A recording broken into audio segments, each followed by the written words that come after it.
5 raisons pour lesquelles tu ne trouves pas de clients en tant que vidéaste. Je reçois souvent cette question de vidéastes en fait qui à la base étaient juste passionnés par la vidéo et ils se disent ah tiens, et si je vivais de ma passion, si je me lançais à mon compte, et ils se rendent compte que c'est pas si évident que ça et ils m'envoient un message Théo, je comprends pas, je trouve pas de clients. Du coup j'ai observé un petit peu le profil de toutes ces personnes là, aussi évidemment des élèves que je coach dans le triangle d'or, et j'ai décidé de t'en faire une vidéo pour te ressortir les 5 raisons qui ressortent le plus, qui sont vraiment des trucs qui font que voilà, ça paraît logique que tu n'aies pas de clients en faisant cette erreur. Arrête de faire ces erreurs et tu verras que tes chances de décrocher des contrats payés et de pouvoir vivre de ta passion vont considérablement augmenter. Allez, c'est parti pour la première.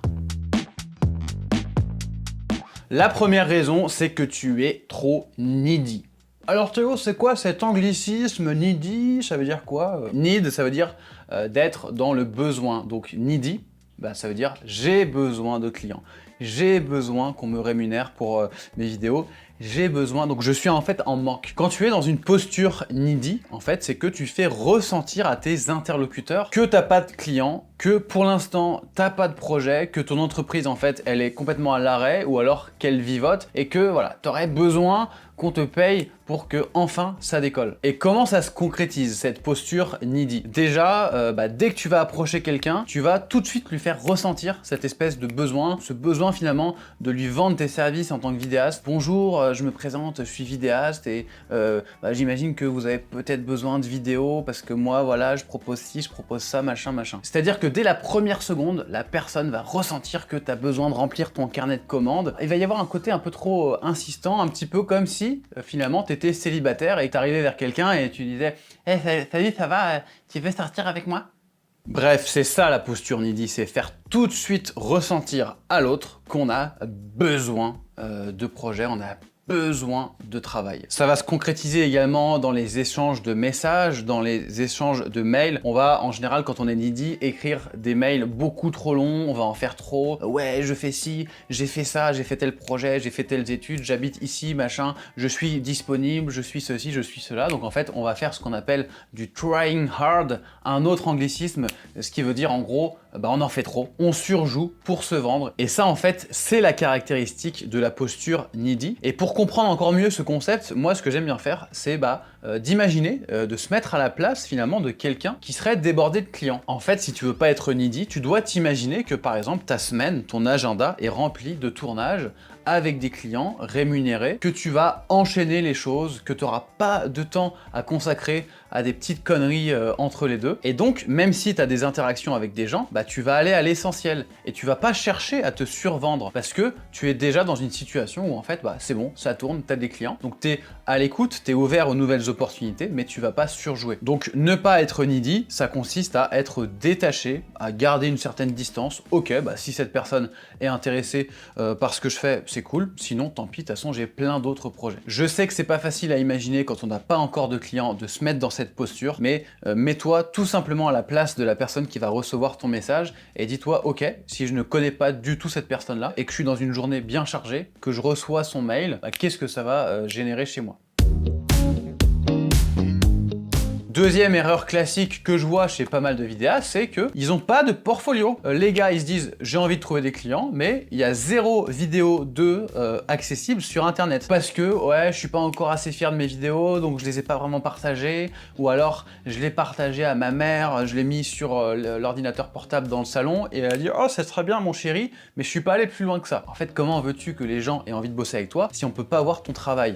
Donc mets en place un portfolio, mets tes vidéos en ligne, crée-toi une vitrine numérique pour qu'on puisse avoir une idée de ce que tu proposes. Et pour ton portfolio, moi je te déconseille fortement de mettre ça sur YouTube parce que YouTube, c'est une plateforme qui est très cool pour faire le gugus comme je suis en train de faire et pour divertir le peuple. Mais quand tu as envie de trouver des clients et de dégager vraiment un truc sérieux, moi je te recommande d'utiliser LinkedIn, Vimeo pour uploader tes vidéos et potentiellement tu peux utiliser un petit peu aussi Instagram pour montrer les coulisses de tes tournages, dans les stories à la une notamment. Donc mets-moi en place un portfolio qui est premium, qui est sexy, qui donne vraiment envie de bosser avec toi pour que dès qu'on arrive dessus, on se dise ok, cette personne elle fait du travail de qualité, j'ai envie de bosser avec elle. Parce que tu auras beau sortir tous les grands discours du monde, machin, mais à un moment donné, la personne va vouloir voir tes vidéos et elle va te juger sur ça. Et c'est 10 fois mieux d'avoir un portfolio, travailler avec de la matière et être un peu moyen dans les échanges, dans les messages, plutôt que de pas avoir de portfolio et être le king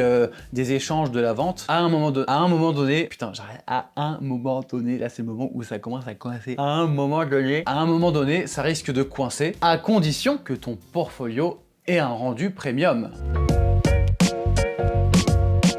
Alors le rendu premium, qu'est-ce que c'est? On parle souvent du rendu cinéma sur YouTube, grosso modo c'est à peu près ça. Sauf que moi je dirais que ça va un petit peu plus loin. Le rendu cinéma c'est, on va dire, une image chiadée, etc. Potentiellement un son également. Le rendu premium c'est même au-delà de ça, c'est-à-dire que ça englobe le storytelling. C'est-à-dire qu'en fait on va regarder ta vidéo et on va se dire ok, là il y a vraiment un truc, c'est fait par un pro, c'est premium, c'est haut de gamme, c'est-à-dire qu'il n'y a aucun doute sur le fait que ça a été réalisé par un pro. On se dit pas ouais c'est potentiellement un gars qui a fait ça pour son plaisir, sur son temps libre, il a sorti sa caméra, il a fait une petite vidéo. Non, on doit vraiment se dire ça c'est du travail de pro, ça génère un effet waouh et tout de suite en fait je suis séduit en regardant ça. Et ça c'est une erreur que je vois souvent, c'est-à-dire des vidéastes qui vont pas suffisamment travailler leur niveau de vidéo, ils vont vouloir mettre en place des méthodes de prospection, de business, de je ne sais quoi, et en fait ils se rendent pas compte que ce qui détermine le fait qu'on ait envie de travailler avec eux, et également ce qui détermine le prix qu'ils vont pouvoir facturer, et c'est leur niveau en vidéo. Plus ton niveau sera haut de gamme, plus tu trouveras facilement des clients et plus tu pourras les facturer à des prix haut de gamme. C'est aussi simple que ça. C'est pas plus compliqué. Donc mets en place une vraie méthode pour passer un cap, arrête de bricoler, de bidouiller en matant 2-3 tutos par-ci par-là, c'est pas comme ça que tu vas casser la baraque. Si tu as envie de casser la baraque, vraiment, prends le taureau par les cornes, explose-moi ce niveau, va me chercher ce rendu premium et tu verras que ça va te simplifier la vie et surtout arrête de me faire des publications bisounours sur LinkedIn. Je sais, on est en 2025 et c'est la mode de sortir son petit clavier et de faire des petits posts bisounours sur LinkedIn. Donc quand je parle des posts bisounours, c'est voilà, on connaît LinkedIn, on sait que voilà, ça mousse, ça se chauffe, ça se fait des petits câlins et on est tous là en train de se dire je suis quelqu'un d'incroyable, avant j'étais quelqu'un de moins incroyable mais maintenant j'ai appris, voilà les grandes leçons de la vie et on est tous un peu comme ça, enfin moi j'avoue que je le fais pas trop, ce que j'aime pas, et je croise des vidéastes, surtout des vidéastes débutants qui font ça, c'est-à-dire qu'ils se disent bon je trouve pas de clients, donc ce que je vais faire c'est que je vais devenir créateur de contenu LinkedIn et je vais faire des posts de cette longueur là dans lesquels je vais dire ouais, avant, j'étais salarié, j'avais mon CDI, mais sauf que ma vie n'était pas assez alignée, je n'avais pas de sens. Donc j'ai sorti un objectif, j'ai sorti un capteur, et le micro, l'alignement est sorti tout de suite, ça va être que du blabla comme ça, blablabla. Et à la fin, on va voir, moi, c'est Jérôme, je suis vidéaste et je t'accompagne pour mettre en lumière ton entreprise, contacte-moi, machin. Qui croit que ce genre de stratégie marche? Si quelqu'un a fait cette stratégie et a eu des résultats concrets, qu'il le mette en commentaire. Et en fait, pourquoi ça marche pas ça? Déjà parce que ça ne règle pas les deux problèmes que j'ai cités juste avant. Déjà, le niveau premium, le rendu premium des vidéos, et en fait, si tu as des vidéos qui sont pas terrible en termes de rendu, faire des posts comme ça, mais ça n'arrange rien. En fait, ça ne change rien du tout à l'image que tu vas dégager en tant que vidéaste parce que les gens vont te juger sur ton niveau, encore une fois. Donc, ces posts-là, on s'en fout complètement. Et encore plus si t'as pas de portfolio avec des vidéos, par exemple, sur ton compte LinkedIn, mais que t'as que des posts comme ça, mais c'est l'horreur, c'est l'enfer. Et j'en ai vu des vidéastes comme ça, c'est-à-dire des vidéastes qui n'avaient zéro vidéo publiée et qui avaient des posts comme ça, où genre on les voit en photo en train de faire du montage. Ils ont publié une photo d'eux sur leur ordinateur portable. Oui, le montage, c'est être patient avant tout et savoir se servir un café à 16h05 pour ne pas piquer du nez. Oh là là, my god, si je suis un client potentiel, et d'ailleurs moi ça m'arrive des fois de chercher des freelances, photographes, graphistes, ou alors même vidéastes, Lucie qui est juste à côté, qui travaille avec moi maintenant. Si je vois quelque chose comme ça, je ferme la page immédiatement. Et on en revient au point que je disais dans le premier, c'est-à-dire le fait d'être needy. Si t'étais un vidéaste accompli avec des clients dans tous les sens et un planning qui est surbooké, est-ce que tu aurais le temps de faire des posts comme ça sur LinkedIn en racontant toute ta vie? Honnêtement, et non. Si t'étais un vidéaste qui produisait, qui avait vraiment voilà une régularité de production élevée avec des vidéos qui sortent tous les mois, et en fait ce que tu ferais c'est que tu partagerais juste tes vidéos avec un petit texte qui accompagne et tu passerais au projet suivant. Donc finalement, créer des posts bisounours sur LinkedIn, c'est juste montrer à tout le monde que t'as pas assez de clients et que t'as du temps pour blablater comme ça et brasser de l'air. Donc moi la stratégie elle est toute simple. simple sur LinkedIn et d'autres réseaux, c'est tu publies uniquement ce qui te met en valeur en tant que vidéaste. C'est-à-dire soit tes vidéos, soit le backstage de tes tournages où on te voit en action, on te voit faire. Et d'ailleurs, le fait de faire ça, ça va t'encourager à te lancer dans des nouveaux projets de vidéos, même si c'est pas pour des clients, il faut que tu pratiques, que tu crées des vidéos pour ensuite les partager sur les réseaux. Et tu verras que ça va fortement t'aider à résoudre le 5e problème. La 5e raison pour laquelle tu ne trouves pas de clients, et honnêtement je vais pas t'en vouloir pour ça parce qu'on passe tous par là, c'est que tu n'as pas suffisamment confiance en toi et que tu ressens probablement même le syndrome de l'imposteur. Je te rassure, 100% des vidéastes sont passés par là, c'est totalement normal de pas avoir la confiance nécessaire pour dire qu'on est vidéaste, pour montrer nos vidéos, pour les partager sur les réseaux sociaux. Si on va un peu plus loin, du coup, pour présenter un devis à un prospect, pour se sentir légitime de facturer à quelqu'un. Tout ça, c'est des choses qui sont pas faciles au début et qui sont totalement liées à la confiance qu'on a en nous. Et ce qui est pas simple à gérer avec ça, c'est que on peut facilement tomber dans un cercle vicieux. C'est-à-dire que au début, on peut avoir une petite excitation, on se dit ok, je vais me lancer en tant que vidéaste, j'achète ma première caméra, je fais mes images, waouh, c'est incroyable. Mais on va pas avoir ce déblocage pour se dire ok, je vais partager mes vidéos. Du coup, on va garder nos vidéos pour nous. Et puis petit à petit, on va commencer à se dire bon je commence à stagner, on va pas oser montrer nos vidéos, ou alors on commence peut-être à, allez, on ose en montrer une première, et les gens soit nous font pas du tout de retour, soit ils disent ah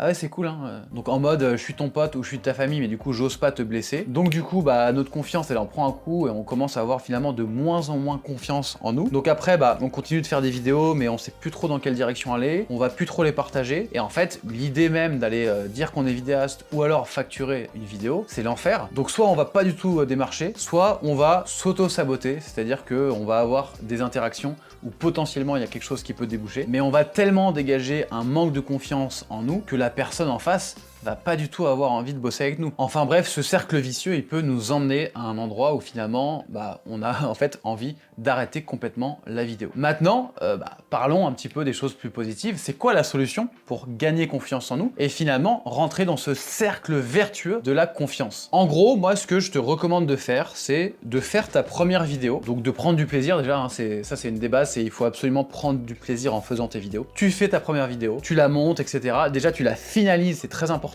d'avoir à chaque fois une vidéo qui est finalisée, qui est exportée. Ne filme pas des rushs et tu les laisses dormir sur un disque dur parce que tu as la flemme de faire le montage. Non, en faisant ça, en fait, tu vas jamais progresser parce que tu auras que des projets inaboutis. Donc tu dois aboutir ta vidéo, l'exporter et regarder ta vidéo. Tu peux la partager, t'es pas obligé de la partager. Si t'en es encore à un stade où tu dis ouais, je suis pas encore vraiment fier, machin, et tu passes à la deuxième vidéo. Tu pratiques, tu progresses, tu essayes de te lancer des nouveaux défis, toujours en filmant avec du plaisir, donc ça peut être filmer un sujet qui te plaît, ça peut être faire un vlog si t'aimes bien par exemple marcher dans la nature, ça peut être filmer un ami qui a une compétence particulière, et de continuer comme ça, vidéo 2, 3, 4, 5, etc. Et à un moment donné, moi je te recommande de partager tes vidéos parce que en fait je pense qu'on est tous d'accord là-dessus. Notre objectif c'est pas d'être vidéaste pour qu'il y ait que nous qui les voient. On a envie que ça soit vu par le plus grand nombre. On rêve un petit peu de faire comme du cinéma avec les gens qui visionnent finalement notre travail. Et on a souvent tendance à être un petit peu bloqué. Notre ego nous met en protection des retours qu'on va avoir sur notre vidéo. Ah ouais, il a fait un commentaire à 3 minutes 29, ça a bougé un peu. Ah comment ça? Est-ce que ça veut dire que je suis une grosse merde qui sait pas faire de la vidéo? Non. L'idée ça va être de partager notre vidéo à des gens de confiance dans un premier temps pour avoir leur retour, parce que les retours des gens sont toujours très intéressants, et de mettre en place des choses, des améliorations en fonction des retours qu'on a. Et en faisant ça, petit à petit, on va pouvoir passer une marche supérieure à chaque vidéo, prendre en compte les retours, tester des nouvelles techniques, des nouvelles choses, et c'est comme ça qu'on va progresser. Il n'y a pas d'autre solution, c'est en se mettant en mouvement, en sortant sa caméra et en allant jusqu'au bout d'un projet, qu'on pourra gagner confiance en nous. Et derrière, dans un second temps, quand on va avoir des opportunités de personnes avec qui on interagit, à qui on pourra dire potentiellement qu'on est vidéaste, voire même du coup qu'on veut être rémunéré en échange de nos services, on va pas arriver à nu, on va arriver avec du matos. Ok, j'ai déjà fait ces vidéos là, je suis fier de moi, je sais que j'ai eu des retours par rapport à ça, et donc je me sens prêt, je me sens équipé pour aller affronter le monde du vidéaste freelance. Alors par contre, on va pas se le cacher, tout ce processus là que je viens de te décrire, il peut prendre pas mal de temps. Déjà parce que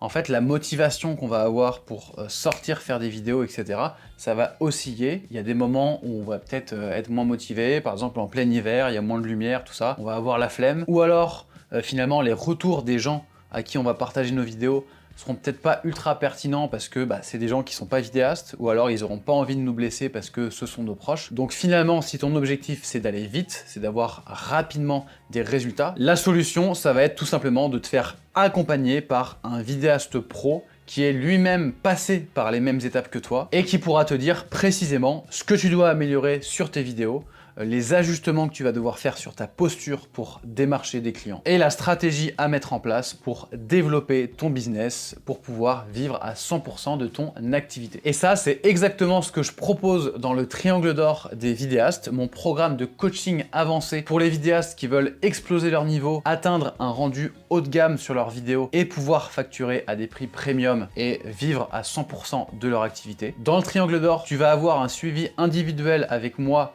au quotidien pendant 6 mois, mais tu auras également un suivi de groupe. Tu vas être dans un petit groupe de vidéastes qui, comme toi, développent leurs activités et du coup traversent les mêmes problématiques que toi. Donc il y a beaucoup de moments d'échange, d'entraide, tout en restant évidemment dans la bienveillance. Le Triangle d'Or fonctionne sur candidature, c'est-à-dire que déjà il y a très peu d'ouverture dans l'année, donc là il y a de fortes chances que quand tu regardes cette vidéo, les portes soient fermées, mais tu vas pouvoir me laisser ton mail pour que je t'informe de la prochaine ouverture. Et quand j'ouvre les portes, je fonctionne sur candidature, c'est-à-dire que je vais te demander de postuler, de me remplir un questionnaire avec quelques informations pour voir si tu es éligible au programme. Et ensuite, on fera un appel ensemble pour vérifier tout ça. Je te mets ça dans la description, c'est le tout premier lien. Et vraiment, si ça t'intéresse, n'hésite pas à postuler au Triangle d'Or.